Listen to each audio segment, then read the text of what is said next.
असतो मा सद्गमय तमसो मा ज्योतिर्गमय मृत्योरमा अमृतं गमय।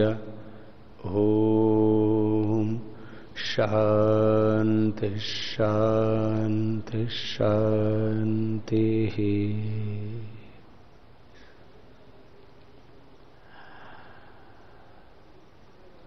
पतंजलि योगपीठ में 5 बड़े सेवा के कार्य चल रहे हैं और उन 5 बड़े सेवा के कार्यों में सबसे पहला हमारा सेवा का कार्य है विद्या की सेवा, शिक्षा के क्षेत्र में सेवा, एजुकेशनल सर्विस। और इस एजुकेशनल सर्विस में वैदिक गुरुकुलम, वैदिक कन्या गुरुकुलम, फिर आचार्य कुलम, फिर पतंजलि विश्वविद्यालय। ये सेवाएं अभी पतंजलि योगपीठ हरिद्वार में भी चल रही हैं और हरिद्वार के बाहर भी अब इनका विस्तार दे रहे हैं। आगे हमारा लक्ष्य है कि हम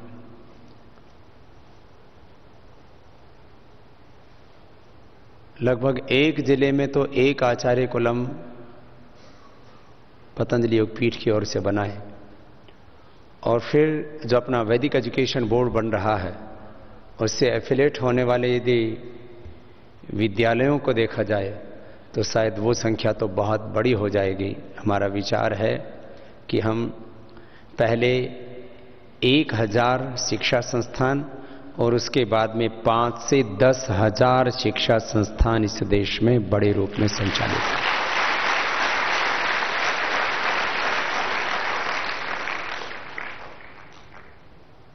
एक 1000 आचार्य कुलम के लिए कम से कम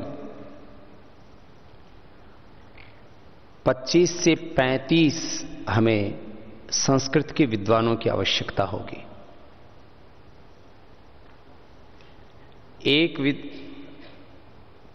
25 से 35,000 1000 आचार्य कुलम के लिए और एक के लिए 25 से 35 संस्कृत के विद्वान चाहिए, जिसका कि इस समय अभाव है। इसकी हम तैयारी कर रहे हैं।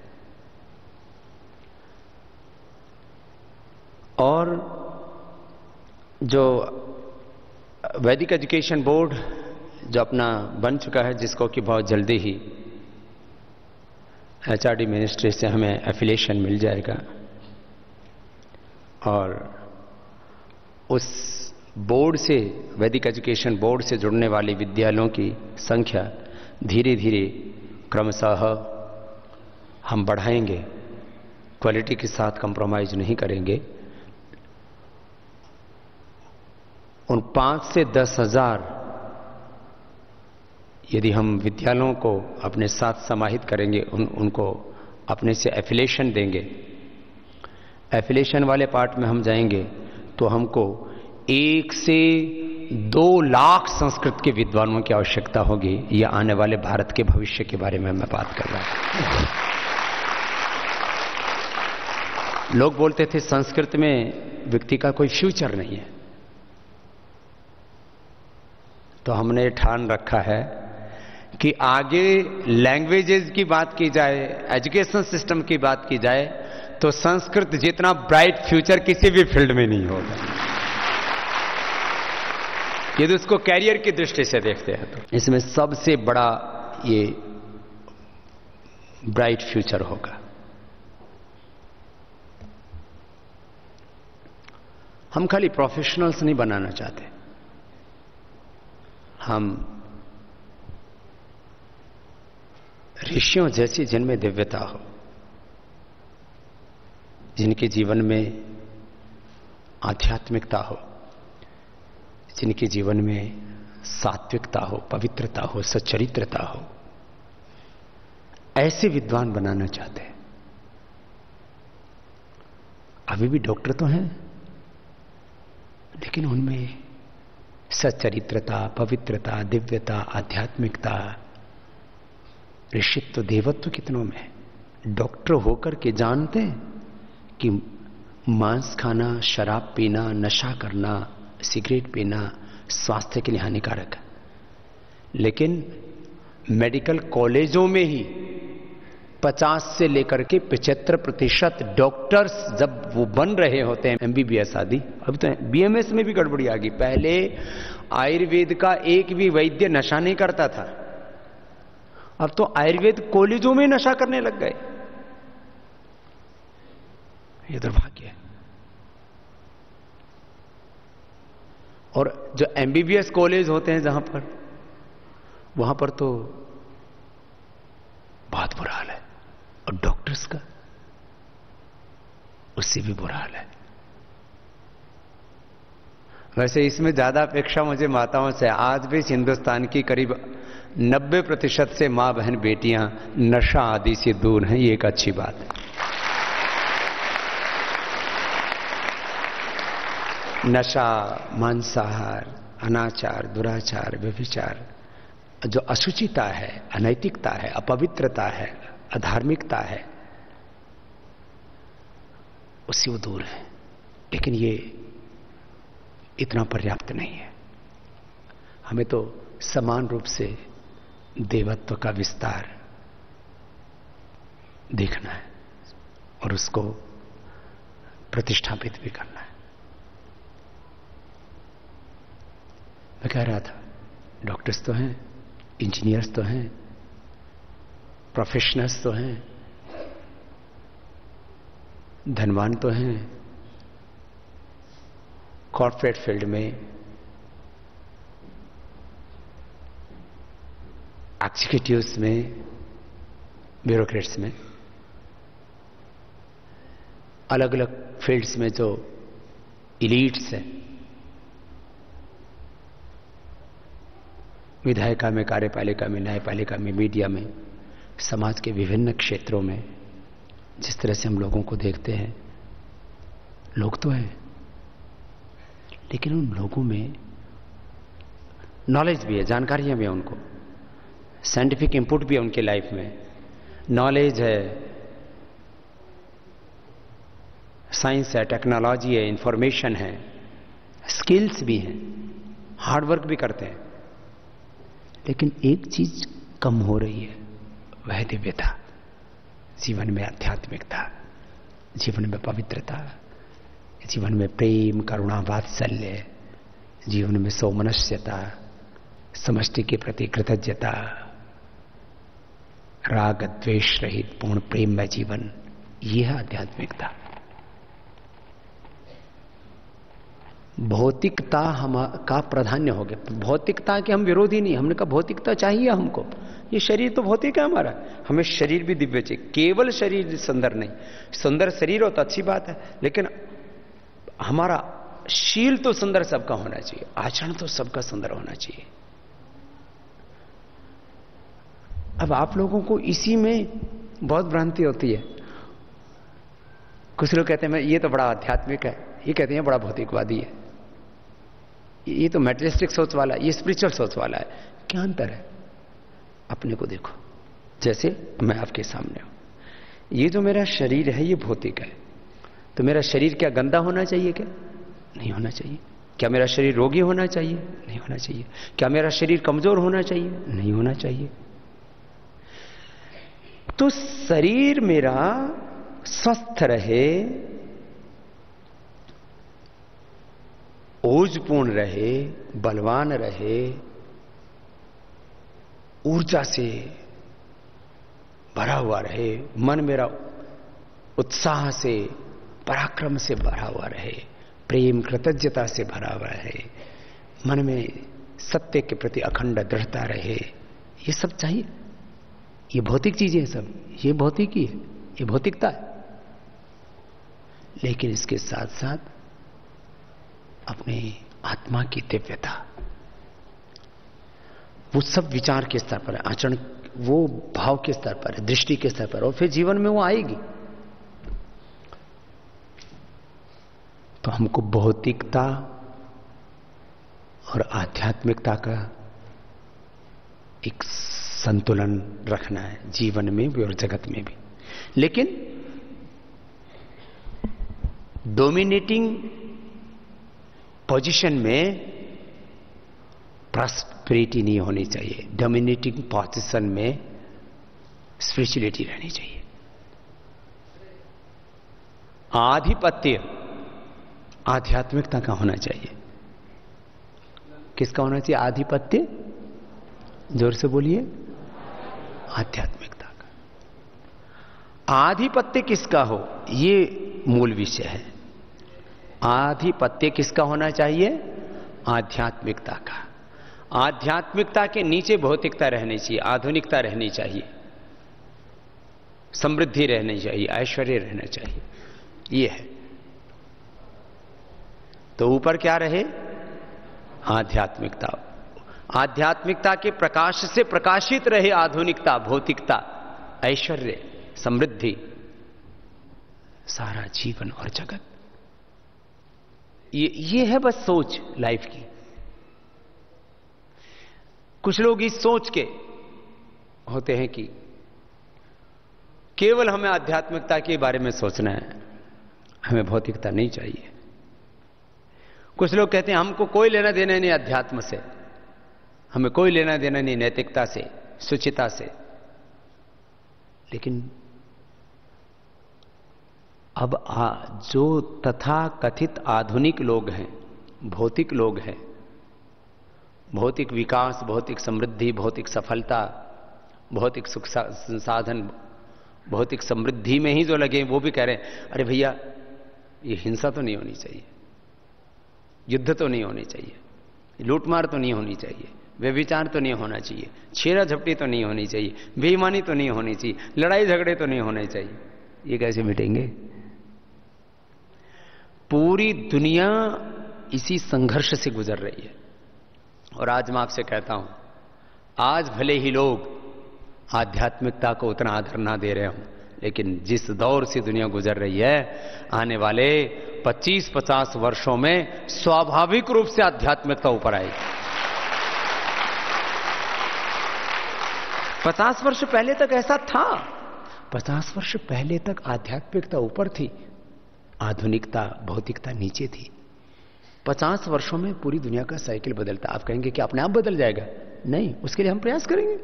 और ये दुनिया भी जख मार करके, ठोकर खा करके, बर्बाद होकर के, तबाह होकर के, लूट पीट करके वहीं आने वाली है, और कोई रास्ता ही नहीं है।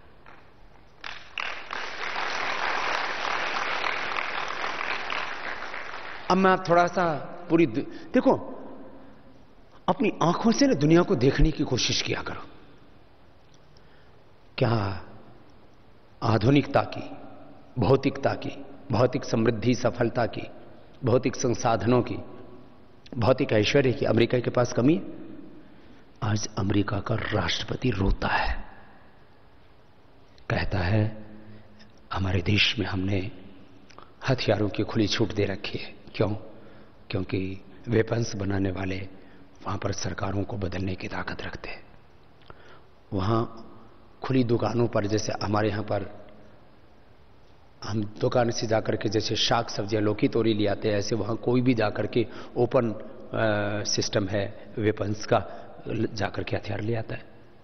कोई भी रख सकता है। वो कहते हैं ये हमारा राइट है, हमें आवश्यकता पड़े तो हम कैसे फाइट करेंगे, या तो गवर्नमेंट सबको सिक्योरिटी दे।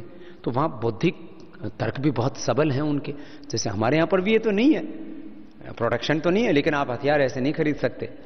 लेकिन वहां ओपन मार्केट में हथियार मिलते हैं। और हर साल करीब 10,000 तो बच्चों की मौत हो जाती है। बच्चों को मार देते हैं लोग, स्कूलों में, कॉलेजों में, यूनिवर्सिटियों में बच्चों को मार देते हैं। बच्चे अध्यापक को मार देते हैं। कोई कहीं पर भी घुस करके मार देता है। आपने पिछले दिनों देखा होगा, अमेरिका का राष्ट्रपति आंखों में आंसू लेकर के इस बात को कह रहा था कि मुझे बहुत अफसोस है कि मेरे देश में ऐसा होता है। और वहां पर कोई भी कभी भी किसी के ऊपर गोली चला सकता है। हर दिन सैकड़ों लोग मरते हैं अमेरिका में। हमारे यहाँ की खबरें हमको सुनने को मिल जाती हैं, इसलिए हमको ऐसा लगता है कि हमारे यहाँ इस प्रदेश में, इस जिले में ज़्यादा क्राइम है। ये क्राइम रेट की आप बात करो, वायलेंस की बात करो, तो आपका हृदय कांप उठेगा कि होगा क्या रहा है, दुनिया जा किधर रही है। अमेरिका से लेकर के पूरा का पूरा सऊदी अरेबिया, इराक और उसके आगे जहां ये आजकल लगा हुआ है बगदादी, सीरिया,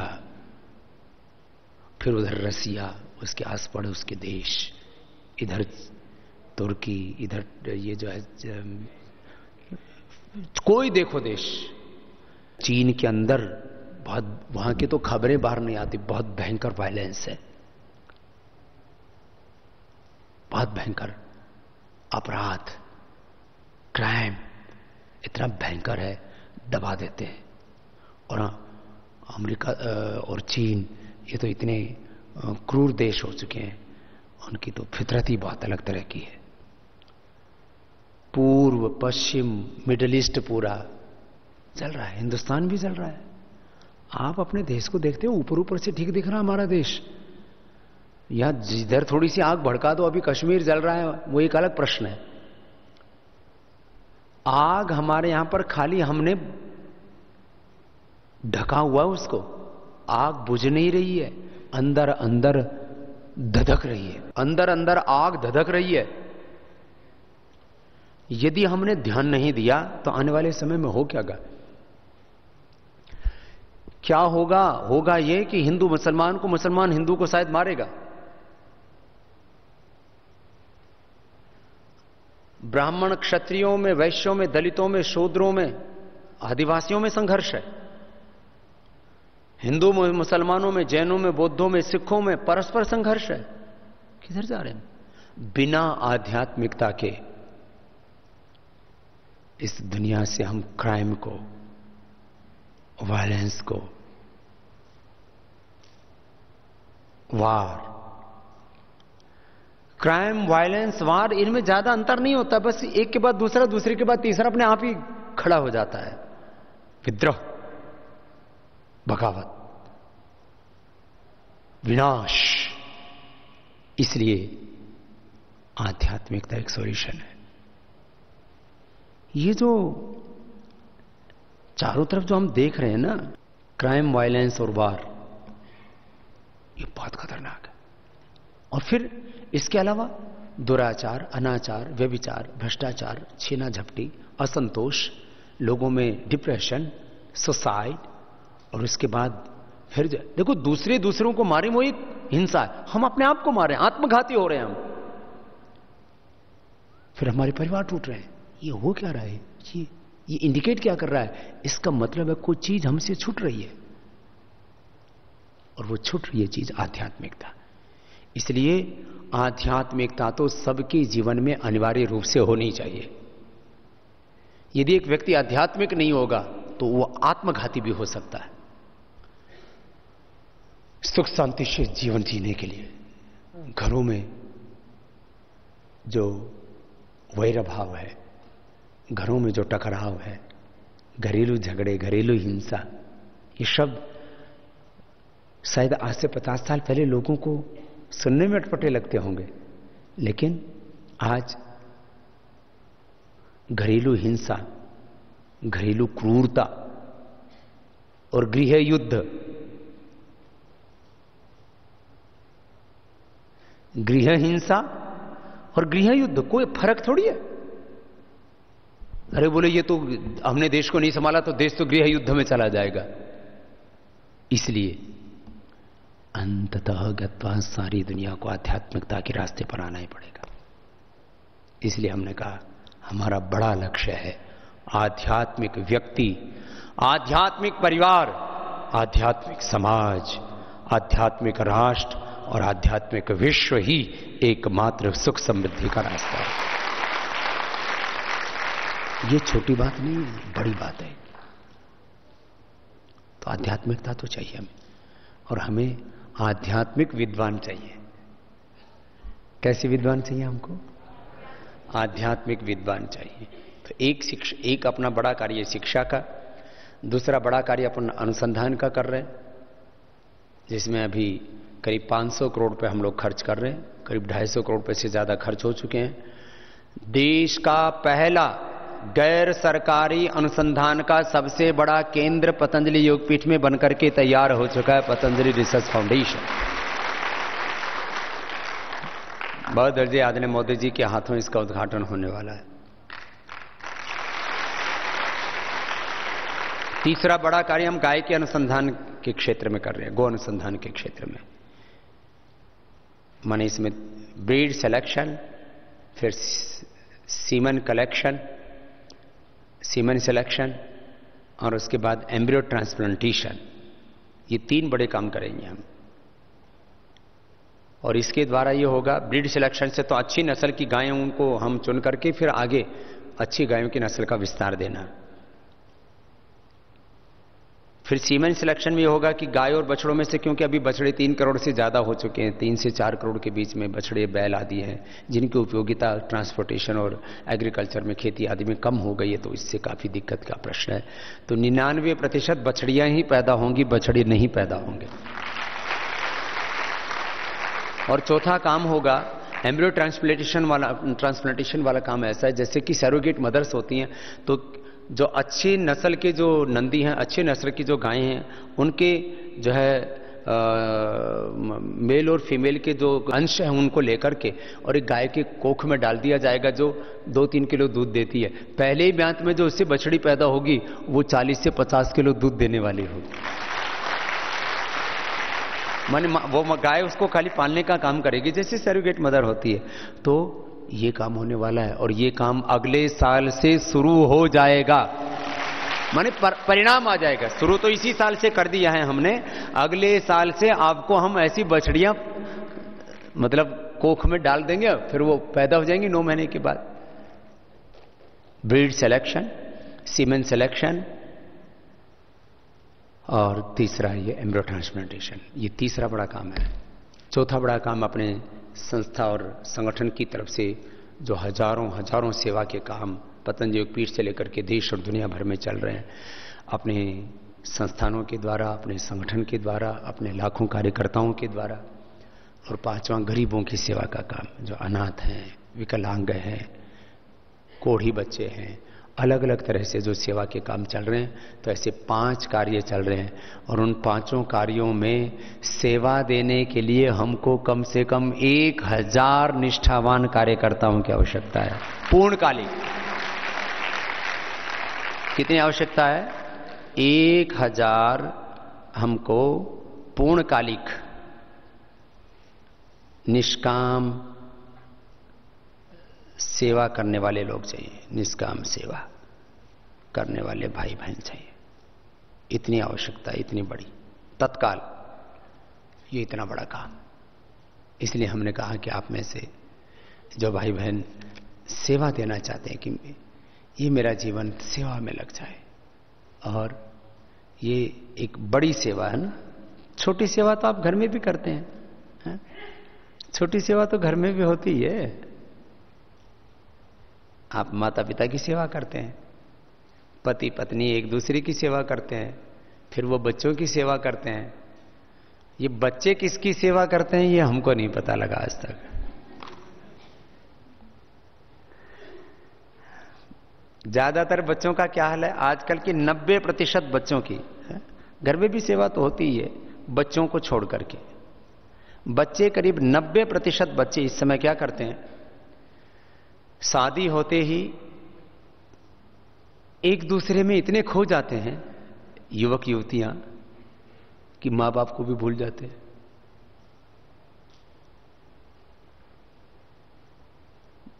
90 से 99% आज हालत है।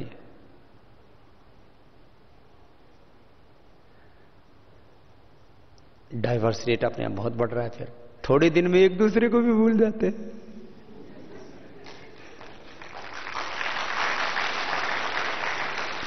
ये बड़ी, मैं रोज एक घटना सुनता हूं, कभी 2 कभी 10। बाबा जी बेटी विडो है, इसके लिए कोई चिकित्सालय दे दीजिए। मैंने कहा क्या हुआ? बोले बहुत बड़ा घर देख करके शादी की थी, कुछ भी नहीं रहा।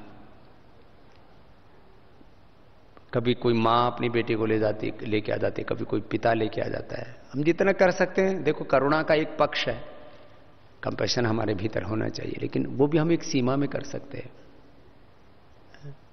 बहुत बुरी हालत है।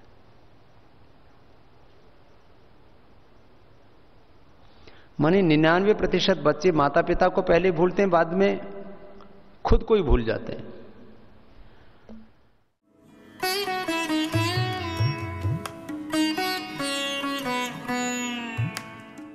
विदेशों में तो यह हालत है, करीब कहीं कहीं 50%, कहीं कहीं तो 90% डाइवर्स रेट जा चुका है। 50 से 90% डाइवर्स रेट है। आप चीजों को देखोगे ना तो समाज में विघटन इतना हो रहा है। क्राइम रेट आप सोचो, करप्शन रेट सोचो। अभी पूरी दुनिया में ना, पहले तो ये जीडीपी का सर्वे होता था, अब हैप्पीनेस के भी सर्वे होने लग गए। और हैप्पीनेस में हम सोचते थे कि हिंदुस्तानी ज्यादा खुशी होंगे, हमारे हैप्पीनेस में भी हम पीछे, प्रॉस्पेरिटी में भी पीछे हैं। हाँ, करप्शन में हम काफी आगे हैं। पूरी दुनिया में जब डेटा किसी भी चीज को ना, भाई कोई, आज हम देखो वास्तविकता के धरातल पर, वास्तविकता के साथ जब जो है अपना मूल्यांकन करते हैं, तो इसके लिए कुछ वर्ल्ड में एजेंसियां हैं, वो अलग अलग तरह से जो है ह्यूमन डेवलपमेंट रिपोर्ट, उसके अलग अलग आंकड़े आते हैं, फिर हेल्थ के अलग अलग आंकड़े आते हैं, फिर जो है प्रॉस्पेरिटी के अलग अलग चीजों के अलग अलग आंकड़े आते हैं। तो जो आंकड़े हैं ना, वो रोंगटे खड़े कर देने वाले होते हैं। वर्ल्ड के आंकड़े पढ़ो ना आप कभी, आपका कभी मन उदास होता और कभी बड़ा काम करने की इच्छा हो ना, तो वर्ल्ड के आंकड़े पढ़ा करो, आपके रोंगटे खड़े हो जाएंगे। अरे रे, ये दुनिया इधर ऐसे किधर जा रही है, ये क्या होगा? तो समाधान क्या है? आंकड़ा पढ़ने से आपके भीतर कुछ करने की तमन्ना जगेगी। मैं तो कहता हूं, या तो कोई विवेकी पुरुष होते हैं जिनकी देखने मात्र से आंखें खुल जाती हैं, नहीं तो ज्यादातर लोगों को जब तक खुद धक्का नहीं लगता ना, तो मैं तो कभी कभी ये भी प्रार्थना करता हूं, भगवान एक बार सबको ऐसा धक्का लगे कि होश ठिकाने आ जाए। ऐसा एक आधी बार तो जरूर होना चाहिए। जितने भी बड़े काम हुए हैं दुनिया में, ज्यादातर लोगों के साथ में कोई ना कोई बहुत बड़ी अपमानजनक घटना हुई है, बहुत उनका अनादर हुआ है, बहुत तिरस्कार हुआ है, बहुत उनको ठोकर लगी है। तो मैं तो चाहता हूं जिंदगी में एक बार ठोकर तो सबको लगनी चाहिए, और वो जोर की लगनी चाहिए कि होश ठिकाने आ जाए। तो ठोकरों का स्वागत है। ठोकरों का स्वागत करने के लिए बोला, ताली भी नहीं बजाई तुम लोगों ने। अच्छी चीजों का तो स्वागत सब करते हैं, हम तो अपमान का स्वागत करते हैं, हम तो मृत्यु का स्वागत करते हैं। मैं तुम्हारे सामने बैठा हूं, मैंने कम से कम 7 बार अपने आंखों के सामने मृत्यु को देखा है, और इसलिए मैं तो हमेशा कहता हूं, मैं जितना भी जी रहा हूं ये बोनस में जी रहा हूं, इसलिए ऐसे ही जीता हूं। ये अब जो जिंदगी है बोनस की है। 7 बार मौत को देखा है। तुम लोगों को अभी जोर की ठोकर लगी नहीं है, नहीं तो तुम्हारे भी होश ठिकाने आ जाते।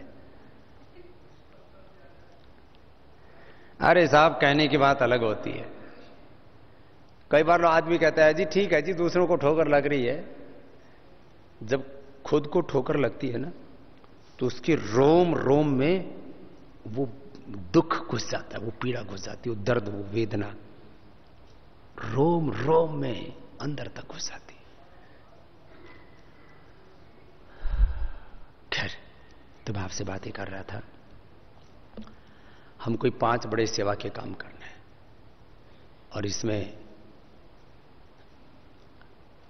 हम अपनी तरफ से भी अपना संपूर्ण सामर्थ्य लगाएंगे। हमने तो कहा ना कि संपूर्ण सामर्थ्य भगवान से है, ये जीवन भगवान से है, ज्ञान भगवान से, हमारे पास जो कुछ है सब भगवान से है और भगवान के लिए ही। भौतिक अर्थों में कहें तो जो कुछ दिया हमें इस देश ने दिया है, इस समाज ने दिया है, और सब कुछ हमारा देश के लिए है, समाज के लिए है और समष्टि के लिए है, और कोई मकसद ही नहीं है ना। हमने ये 100% तय किया हुआ है, 99 नहीं, हमने 100% तय किया हुआ है कि हमारा सब कुछ सेवा के लिए, 100% सेवा के लिए, पूरी समष्टि की सेवा, संसार की सेवा। महर्षि दयानंद सरस्वती कहते हैं संसार का उपकार करना इस मानव समाज का, मनुष्य का मुख्य लक्ष्य उद्देश्य है। आर्य समाज के संदर्भ में उन्होंने बात की, एक संगठन बनाया था महर्षि दयानंद ने, संसार का उपकार करना इस समाज का मुख्य लक्ष्य, मुख्य उद्देश्य, अर्थात शारीरिक, आध्यात्मिक, सामाजिक, आर्थिक, राजनीतिक सब प्रकार की उन्नति करना।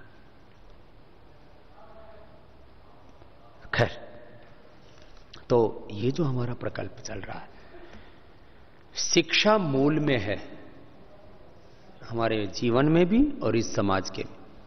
हम एक बहुत अच्छा समाज बनाना चाहते हैं तो सबसे बड़ी बाधाएं क्या बोलते हैं? लिटरेसी, इलिटरेसी और पॉवर्टी, ये दो तो बड़ी समस्याएं बोलते हैं ना। तो सबसे बड़ा समाधान क्या है? शिक्षा व समृद्धि, यही समाधान है।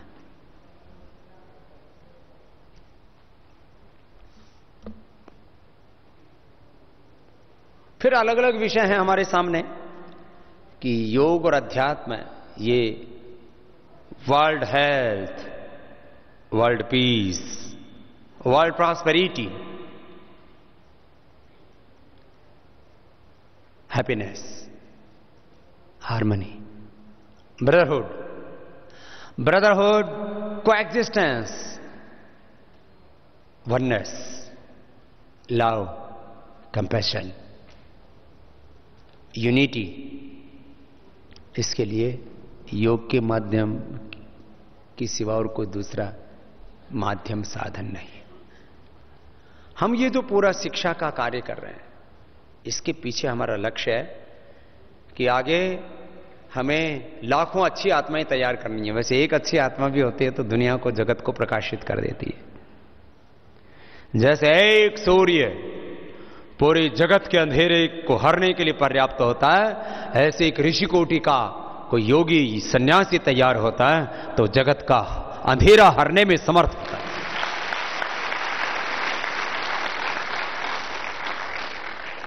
ऐसी दिव्यता युक्त आत्माओं का हम निर्माण करना चाहते हैं। इसके लिए ये सारे प्रकल्प हैं शिक्षा के। और हमें तो हजारों हजारों सूरज चाहिए, हमें इतना बड़ा कार्य है इसमें। और समान रूप से मुझे भाई और बहनों की आवश्यकता है। मैं इसमें पक्षपात नहीं करना चाहता। हमारी बहनें कुछ संगठनों की तरफ तो झुकी हुई हैं जहां केवल भक्ति की बात होती है, लेकिन मैं केवल भक्ति को नहीं साथ में लेके चलता। मैं तो कहता हूं शुद्ध ज्ञान, शुद्ध कर्म, शुद्ध उपासना। ज्ञान भी चाहिए, कर्म पुरुषार्थ भी चाहिए और भक्ति भी चाहिए। योग की त्रिवेणी है ये। क्या है? शुद्ध ज्ञान, शुद्ध कर्म, शुद्ध उपासना। ज्ञान, कर्म, उपासना योग की त्रिवेणी है। ज्ञान योग, कर्म योग, भक्ति योग, इसी को कहते हैं योग की त्रिवेणी है। सत्य, प्रेम, करुणा, ट्रुथ, लव एंड कंपैशन, ये योग की त्रिवेणी है। खैर, हम एक ऐसी आध्यात्मिक प्रवृत्ति, आध्यात्मिक सोच, आध्यात्मिक स्वभाव, आध्यात्मिक जीवन जीने वाले ऐसा दिव्य व्यक्तित्व युक्त नेतृत्व समाज को देना चाहते हैं। और जो है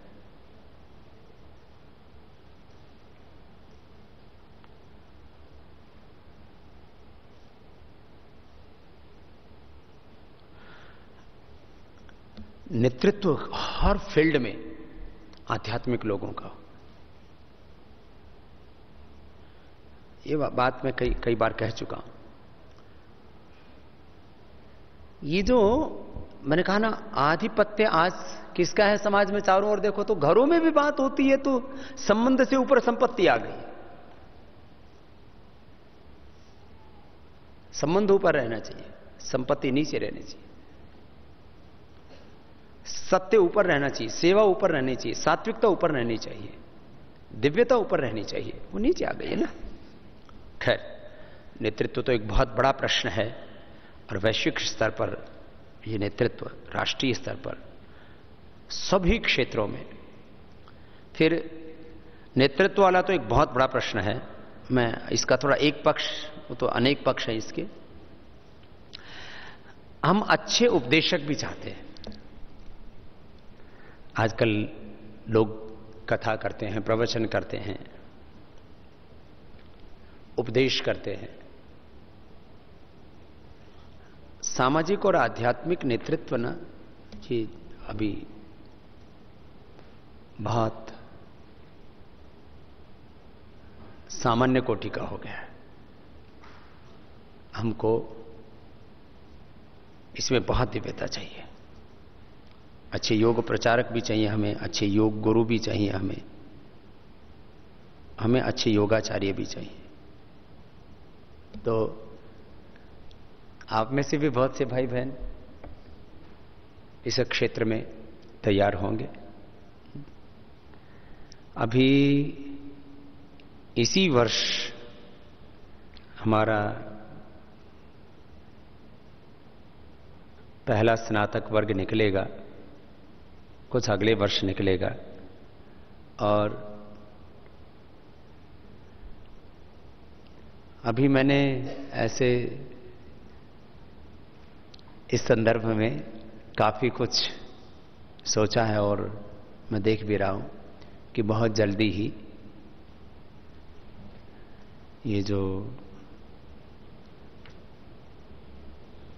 कथा करने वालों की टोली में, कथा करने वालों के समूह में बहुत जल्दी ही आने वाले 5-10 वर्षों में हम ऐसे उच्च कोटि के विद्वान इस देश को समर्पित कर देंगे जो सच्चे अर्थों में वेद, दर्शन, उपनिषद, पुराण, हमारी वैदिक और पौराणिक सनातन ये जो ऋषि परंपरा है, इस क्षेत्र में प्रामाणिक तौर पर विद्वान हम इस देश को दे दें। यह हमें चाहिए। हम मैं देखता हूं 25-50 हजार लोगों की कथा सजा करके बैठ जाते हैं लोग, और उनके ज्ञान का स्तर तो बहुत सामान्य होता है। उसमें वो क्वालिटी जो होनी चाहिए, प्रामाणिकता, सबसे बड़ा प्रश्न है प्रामाणिकता, ऑथेंटिसिटी। ऑथेंटिसिटी नहीं होती है, कुछ भी बोल रहे हैं। माने भारतीय संस्कृति के नाम पर कचरा परोसा जा रहा है और वो कचरा खतरा बन जा रहा है। ये ठीक नहीं। और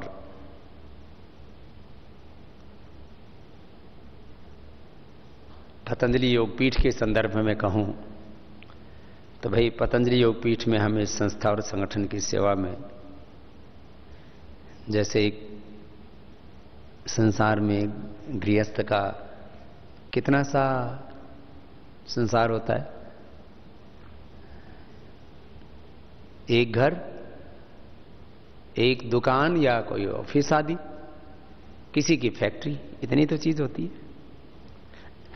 99% लोगों के, 1%, 1 करोड़ भी नहीं लोग होंगे जिनकी फैक्ट्रियां हैं। 99% लोगों के पास में कितना सामर्थ्य होता है?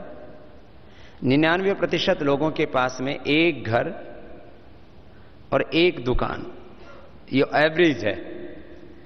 एक घर जिसमें 2-3 कमरे, एक दुकान जो एवरेज 30 बाई 50 की गिन लो, नहीं तो किसी की तो 10 बाई 10 की भी होती है, कोई तो खोखे पर ही बैठा है। एक घर और एक दुकान को चलाने के लिए परिवार के 2-3 लोग लगे हुए होते हैं। और यहां तो इतना बड़ा ये संस्थान, चारों तरफ पूरे हिंदुस्तान में फैला संगठन, और आगे कम से कम 1000 संस्थान हमें तैयार करने हैं। 1000 बड़े संस्थान, 1000 तो बड़े संस्थान तैयार करने हैं। और अभी 1000 से ज्यादा स्थानों पर तो अपना संगठन है ही, 500 जिले, 5000 से ज्यादा तहसील। यदि संगठन की बात करें तो इस समय करीब 6-7 हजार स्थानों पर अपना संगठन काम करता है। 6-7 हजार स्थानों बड़े रूप में, और गांव-गांव को देखें तो लाखों स्थानों पर हो गया। ये तो 1000 से बड़े तो संस्थान और संगठन, वो तो माने अंतहीन हो जाएगा। लेकिन बड़े रूप में भी जिले और तहसील को भी देखें, जिला, तहसील और गांव तक इतना बड़ा। इसलिए मैं कहता हूं, मुझे हजारों आध्यात्मिक उत्तराधिकारी चाहिए जो इस भगवान के कार्य को पूरी दिव्यता के साथ कर सके। और मुझे पूरा विश्वास है ऐसे भाई बहन मुझे मिलेंगे और मिल रहे हैं। एक पिता का घर चलाने के लिए जब उसको कोई ना कोई मिल ही जाता है, तो भगवान का घर है तो उसको भगवान भेजेगा उसके लिए। आप लोगों को भेज रखा है, ऐसे और भी भेज देगी। अभी तो थोड़ी आत्माओं को हमने बुलाया है, अगली बार तक बहुत बड़ा काम हो जाएगा। अगली बार तक तो आगे मेरा विचार है कि करीब 10,000 जो है ब्रह्मचारी ब्रह्मचारिणियों का गुरुकुल, ये तैयार करना है। और इसमें से फिर हजारों सन्यासी, हजारों प्रामाणिक विद्वान योगी सन्यासी। मैंने इतने शब्द इसलिए सन्यासी के आगे जोड़े, आजकल बहुत से भंडारा खाने वाले सन्यासी भी हैं, बहुत से भोगी सन्यासी भी हैं, बहुत से अविद्वान सन्यासी भी हैं, और बहुत से सामान्य सन्यासी भी हैं। हमको प्रामाणिक, विद्वान, समर्थ सन्यासी। कैसे सन्यासी बोलो? प्रामाणिक, विद्वान, योगी, समर्थ सन्यासी। एक शब्द में भी बोला जा सकता है बात को, 3-4 शब्दों में भी बोला जा सकता है, ऐसी चाहिए। तो वो भी हमें मिल रहे हैं। और मुझे बहुत अच्छे गृहस्थ भी चाहिए, वो 2 काम सेवा करने के लिए भी चाहिए और आगे अच्छी संतान भी पैदा करें। अच्छा, मैंने देखा कई बार जब मैं बात कहता हूं मुझे अच्छे ब्रह्मचारी चाहिए, अच्छे अविवाहित भाई बहन चाहिए, तो सब सोचते हैं हमें ब्रह्मचारी होना है, ये बहुत अच्छा मार्ग है। तो जब मैं बोलता हूं कि हमें अच्छे गृहस्थ चाहिए जो अच्छी संतति भी पैदा कर सकें, तो सब कई बार जो ब्रह्मचारी बनना चाहते हैं वो सोचते हैं हमको ये भी बनना है। भैया एक ही बनना होता है, सब नहीं बन सकते। और एक बात सुन लो, अपने आप को रामकृष्ण बनाना बहुत आसान है, राम कृष्ण पैदा करना राम और कृष्ण के लिए भी कठिन था।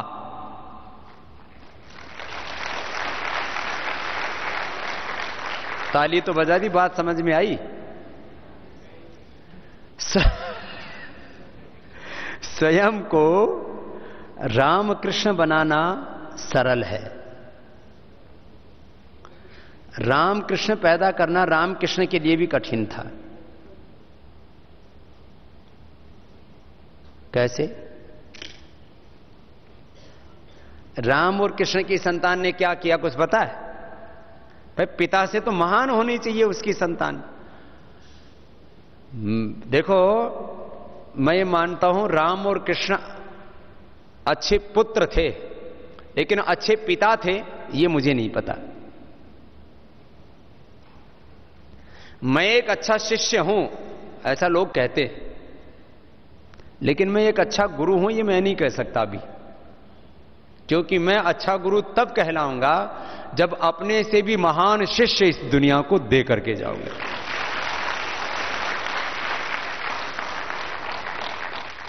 शिष्य बनना बहुत आसान है। मैं बनाऊं शिष्य, मैंने अपने गुरुओं के गौरव को बढ़ाया। शिष्य बनना आसान, गुरु बनना कठिन। गुरु आचार्य ये बड़ा कठिन है। ये बड़ी बातें हैं, कुछ समझ में आती हैं बातें, सुन तो रहे हो। बोले अच्छी बात है, आ गई तो। हमें तो अभी थोड़े दिन पहले आई थी। आपको जल्दी आ गई। तो मुझे अच्छे गृहस्थ भी चाहिए, और उसके लिए हमने ये तय किया कि कुछ हमारे भाई आजीवन अविवाहित रह करके महान विद्वान बने, योगी बने, समर्थ सन्यासी बने। और एक थोड़ा व्यवहारिक धरातल पर हम बोलें तो वो मेरे जैसे बने, श्रद्धेय गुरुदेव जैसे बने, श्रद्धेय आचार्य भाषण जी जैसे बने, अपने इन वरिष्ठ ब्रह्मचारी भाई बहन जो यहां पर तैयार हो रहे हैं इस तरह के भाई बहन बने। और उसमें को व्यवहारिक दृष्टि से बोलो तो हमको हमारे समर्थ आध्यात्मिक उत्तराधिकारी भी तैयार करने इसी परंपरा में। बहुत से लोग इस बात को लेकर के परेशान रहते हैं, बाबा जी आपके बाद क्या? आपने तो इतना बड़ा ये सारा वैदिक संस्कृति का, अध्यात्म का, भारत की गौरव प्रतिष्ठा को बढ़ाने का कार्य कर दिया, आपके बाद क्या? तो मेरे बाद क्या, उसकी मैं तैयारी अभी से करने में लगा हुआ हूं। खोज चल रही है, पूरी होगी, हो रही है। तो इस प्रश्न का भी उत्तर मिल गया। मेरे बाद क्या? मेरे बाद आप हैं, जो मेरे बाईं तरफ बैठे हैं ये हैं, आप मेरे सामने बैठे हैं।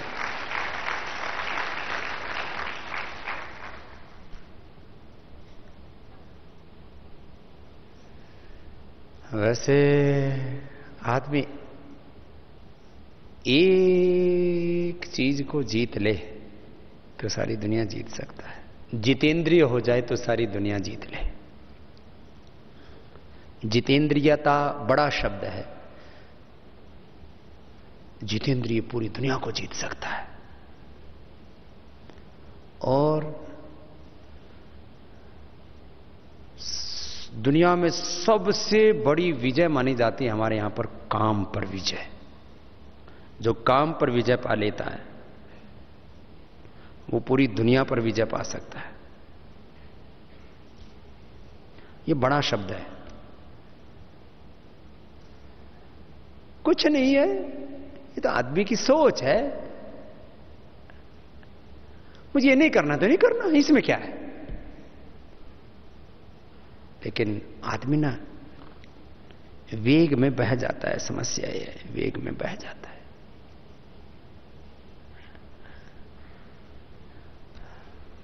ये प्रश्न है।